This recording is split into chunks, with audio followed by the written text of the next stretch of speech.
Assalamualaikum warahmatullahi wabarakatuh. Salam sejahtera untuk kita semua. Pada hari ini saya Maryam binti Badrul Munir akan menyampaikan sedikit pengajaran materi yang berkaitan dengan ekonomi Islam yaitu financing.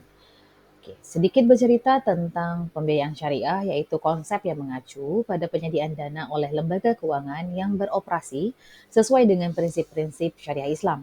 Dalam sistem ini, lembaga pembiayaan berperan sebagai syahibul mal yang menyalurkan dana kepada nasabah dengan harapan bahwa dana tersebut dapat digunakan secara produktif dan sesuai dengan ketentuan syariah.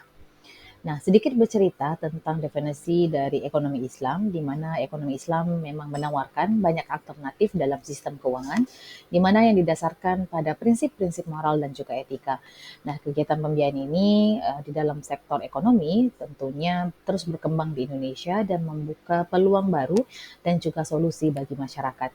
Nah, untuk pandangan pertama, memang ekonomi Islam mengacu pada sistem ekonomi yang beroperasi berdasarkan prinsip-prinsip syariah seperti larangannya riba, spekulasi, absenteeity atau gharar, dan menekankan keadilan dan juga kesejahteraan. Lalu ada pandangan kedua, di mana ekonomi Islam juga merupakan cabang ilmu ekonomi yang mempelajari perilaku ekonomi individu dan masyarakat di dalam kerangka nilai Islam, terutama berfokus bagaimana dengan mencapainya tujuan untuk kesejahteraan bersama. Nah, di sini bisa kita lihat ya, prinsip dasar di dalam hal yang pertama adalah larangan dari riba, di mana riba adalah bunga atau keuntungan tambahan yang tidak adil dan dilarang di dalam Islam dan itu memang sudah disebutkan di dalam Al-Quran. Lalu yang kedua tentang prinsip dari keadilan dan kesetaraan, di mana ekonomi Islam menekankan keadilan dalam bertransaksi dan juga pembagian dalam keuntungannya. Dalam hal ini kita selalu biasa menyebutnya di sistem bagi hasil. Lalu ada kebebasan ekonomi di mana Islam sangat mendukung kebebasan individu dalam berbisnis namun tetap mengikuti pada regulasi yang ada dan juga dibatasi oleh etika. Lalu ada tanggung jawab sosial di mana bisnis harus memberikan manfaat bagi masyarakat di mana tidak hanya bersifat untuk keuntungan pribadi tapi bagaimana memberikan dampak kepada masyarakat. Nah, ada perbedaan fokus di mana pembiayaan syariah di masa lalu dan juga di masa modern. Masa lalu, di mana pembiayaan fokus kepada kebutuhan dasar dan pengembangan ekonomi lokal seperti perdagangan, pertanian, dan industri kecil. Lalu di masa modern, berfokus kepada berbagai sektor termasuk keuangan, teknologi, infrastruktur, dan juga mendorong pertumbuhan ekonomi yang lebih luas dan juga inklusif. Nah, terdapat ada beberapa perbedaan pembiayaan syariah di sektor perbankan dan juga sektor ekonomi lainnya. Di lembaga keuangan syariah seperti bank menawarkan beragam produk pembiayaan seperti mudharabah, musyarakah, dan murabahah.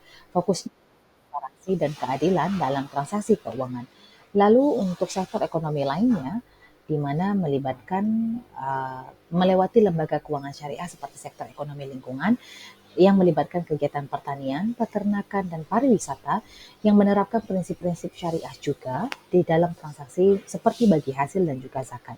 Nah, tentunya fokusnya adalah pengembangan ekonomi yang berkelanjutan. Di sini bisa dilihat beberapa produk pembiayaan syariah mulai dari mudharabah financing, musyarakah financing, murabahah financing, ijarah financing, qard financing, salam financing, istiqlal financing, dan ada bay al-walad financing. Di sini mungkin bisa dipelajari secara lebih dalam dan juga dibaca pada slide ini, di mana masing-masing memiliki keunikan dan cara untuk mendapatkan proses dari financing ataupun pembiayaan itu sendiri. Nah, untuk pada dasar fenomenanya, financing syariah atau pembiayaan syariah yaitu melibatkan pertumbuhan di dalam ekonomi di Indonesia. Tingkat yang paling bawah yaitu tingkat 3, yaitu kebutuhan dari financing syariah untuk memberikan akses keuangan secara adil dan juga transparan. Lalu di tingkat kedua, untuk mempersempit dari tingkat yang ketiga untuk bertujuan pertumbuhan ekonomi mikro yang memperkuat bisnis kecil dan menengah dengan menciptakan lapangan pekerjaan. Lalu tujuan utama yang bisa nanti difokuskan bahwa untuk pertumbuhan ekonomi mikro, di mana pembiayaan syariah dapat meningkatkan stabilitas dan kesejahteraan ekonomi secara nasional.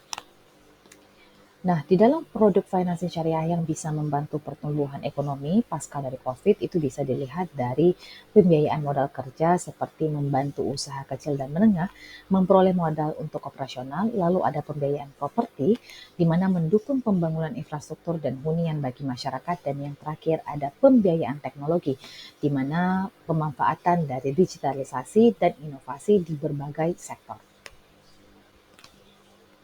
Ada beberapa syarat untuk mendapatkan financing. Syarat yang pertama dilihat dari kriteria calon penerima, di mana si calon penerima memiliki usaha yang halal dan produktif sesuai dengan prinsip syariah. Lalu yang kedua, ada rencana bisnis yang jelas, di mana si penerima menunjukkan potensi keuntungan dan kemampuan pengembalian dana. Lalu syarat yang ketiga adalah agunan yang sah, di mana adanya penyediaan jaminan yang dapat diterima oleh lembaga pembiayaan syariah.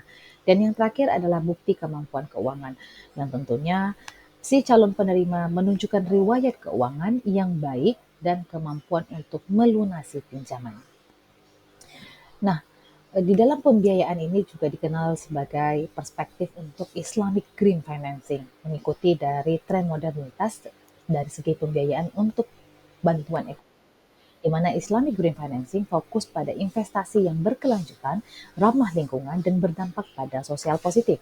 Berbeda sekali dengan untuk konsep keuangan pembiayaan konvensional, di mana berfokus pada profitabilitas dan pengembalian investasi tanpa berdampak pada lingkungan dan juga sosial.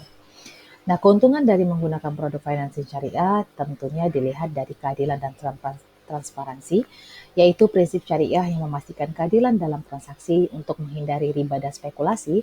Lalu ada dukungan sosial mulai dari pembiayaan yang mendorong pertumbuhan ekonomi yang inklusif dan bertanggung jawab, dan juga yang terakhir ada kesadaran beribadah dengan melalui transaksi syariah untuk mendapatkan pahala dan beribadah di dalam bisnis. Nah, tentunya ada inovasi-inovasi produk di dalam pembiayaan syariah. Yang pertama dengan memanfaatkan teknologi digital, di mana platform digital dapat memudahkan akses dan proses pembiayaan. Lalu peningkatan produk mikro dengan pembiayaan mikro membantu wirausahawan kecil dan menengah. Lalu ada perspektif dari ide pembiayaan hijau untuk mendukung proyek yang ramah lingkungan dan berkelanjutan. Dan ada wakalah untuk skema pembiayaan yang lebih fleksibel dan sesuai dengan kebutuhan yang spesifik. Harapan dari prospek untuk pembiayaan syariah di Indonesia tentunya untuk peningkatan kesadaran, di mana masyarakat Indonesia semakin memahami dan manfaat dan juga nilai dari pembiayaan syariah. Lalu rencana yang kedua untuk mendapatkan dukungan pemerintah, di mana pemerintah bisa aktif mendorong pengembangan industri keuangan syariah. Lalu untuk inovasi produk sebagai rencana ketiga, di mana adanya pengembangan produk dan layanan pembiayaan syariah yang inovatif sehingga menciptakan diversifikasi produk dalam pembiayaan. Lalu ada pertumbuhan ekonomi sebagai rencana keempat, sebagai harapan dari pembiayaan untuk pertumbuhan ekonomi Indonesia yang stabil mendukung pertumbuhan industri syariah. Demikian untuk materi yang dapat saya sampaikan. Lebih dan kurang saya mohon maaf. Thank you, syukran. Wassalamualaikum warahmatullahi wabarakatuh.